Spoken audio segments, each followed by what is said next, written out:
So what's the secret of being a stay-at-home mom of 3, owning 2 businesses, 2 properties, and being a wife? How do I do it all? Well, I do the best I can on any given day and try to do better the next. All right, let me explain. So it's 7 a.m. My 3 kids are still asleep in the house.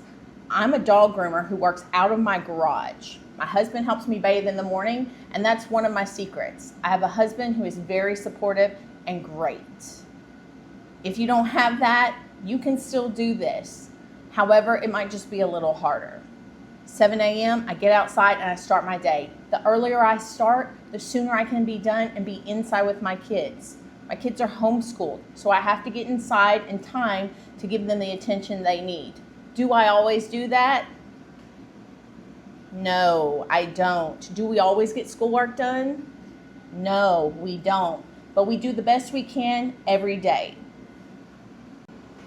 So with all that said, how do I do it and why? The main thing I like to remember is grace. I have to remind myself daily because you don't have to do it all every single day. It's impossible. What that looks like, well, on a day where I have a long work day, we may not do any schoolwork when I get in. On a day we do schoolwork and work, we may not have a home-cooked meal.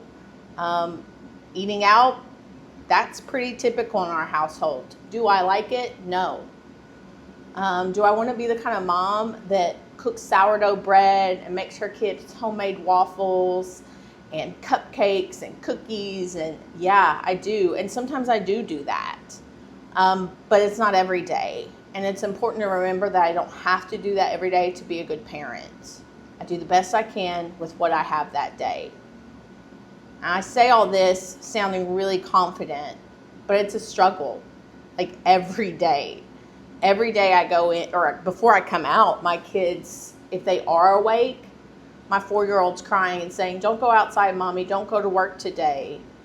And she doesn't realize I don't have an option. Now, I own the business. If I didn't want to come out, I guess I could flake. But if I did that, my clients, they'd leave. And then what would we do? I talked about having 2 properties. We currently live on 1.5 acres. If you're interested in seeing that, I have a video on my channel that shows our current property.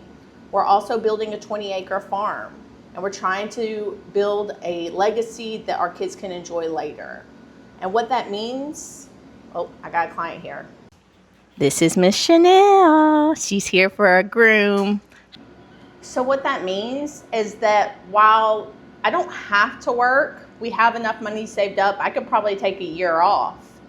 I like working, and we're trying to build a legacy that can continue past our generation. The prices of everything are getting high. Homes are unaffordable. We couldn't afford a home or a piece of land out where we are. We had to go farther away in order to make that dream come true. So what are my kids gonna do? I never wanna give them the excuse of, oh, it's harder now, so you don't have to worry about it. That's not how I was raised. I was raised with, you work hard, you get out there, and you make it happen. And in order to give my kids a jump start on that, I'm trying to buy property that they can expand on as well if they want to. Now, maybe they won't want to, and that's completely fine. I want my kids to pave their own path. But I think it's important that we create a legacy that they can come back to, even if they go away. The truth is, on a regular basis, I question if I'm doing the right thing. Should I be working or should I be staying at home just full time with my kids? I take Sunday and Monday off as my weekend since I work on Saturdays. And I know I'm a better mother on those days.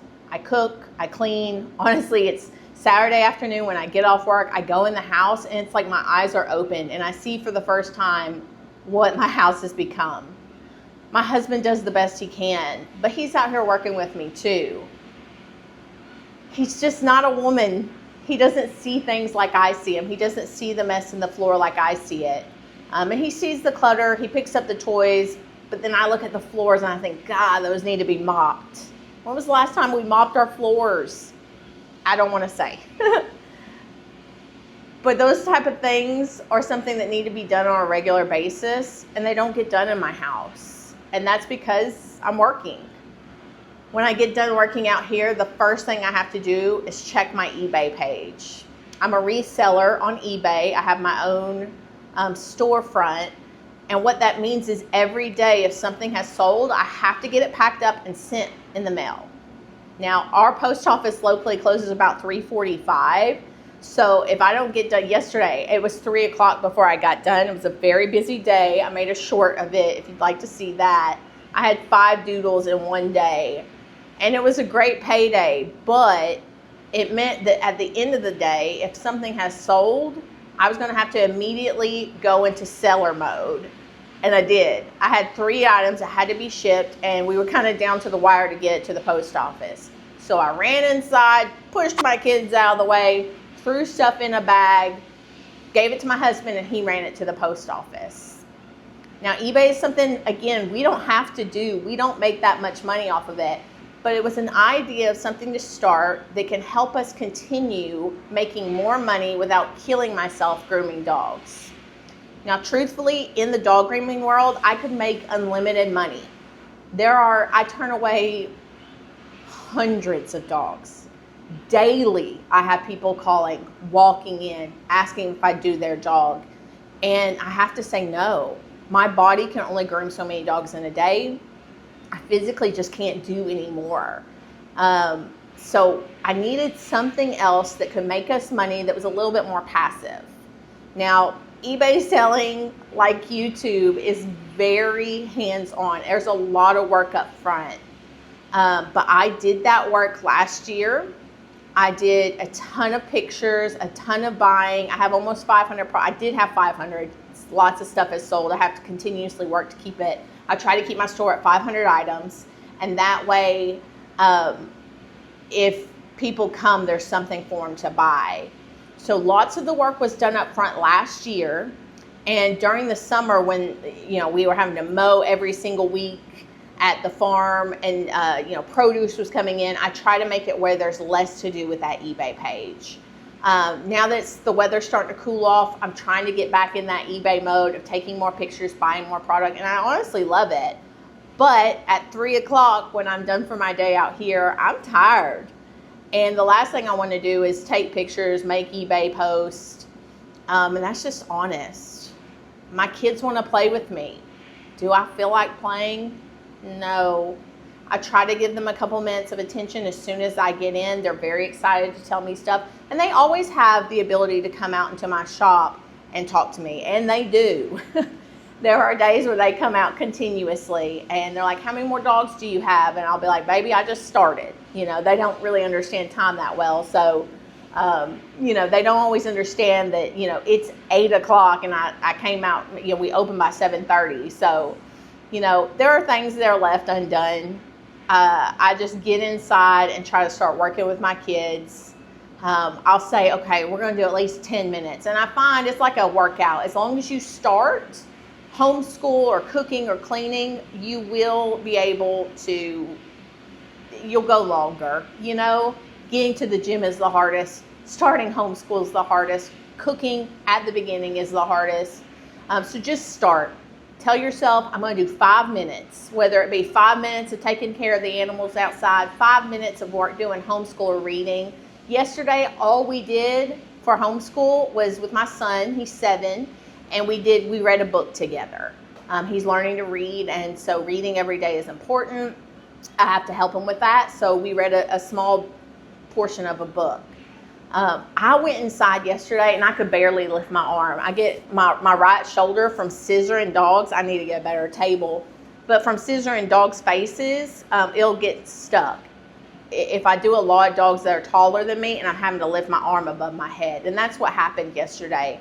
So honestly, the first thing I did was jump in the shower after I did the eBay stuff. I jumped in the shower and tried to relax that shoulder. And then I cuddled up in bed with my son and we read a book. After that, I gained up some energy, ate some food. I don't eat during the day typically. My husband may bring me a little small breakfast. about 11 o'clock, but I don't typically eat. So I ate something and then I was feeling better. So I was able to cook dinner last night. It was not by any means a fancy dinner. It was some chicken and rice, Hawaiian style, Asian style. But I felt good about doing that. You know, it's the small wins that really help me out. And so, you know, I'm on here to say, if you're a mom and you're struggling, I am too. If you have to leave the house to work and you feel bad about that, I do too. If you stay home and you are honestly just tired, even though your kids are with you all day, I understand that. I am too. And so this is just somewhere I wanted to come online and be like, this is the truth. Being a mom in today's world where you're supposed to do it all is hard. And you're not the only one doing that. We all are. And the best thing to do is just remind yourself daily that I'm not the only one struggling with this. Other moms feel this way. And if they can do it, I can do it. That's my reminder. Amy, you're not the only person in the world working hard. Everybody else is too. And you're just doing the best you can each day. So if you're interested in these kind of talks, I really want to gear some of my channel towards this. Just a daily talk about how we're getting along and what we can do to do it better. So if you feel like it, like and subscribe. I'd love to have you join along for our journey.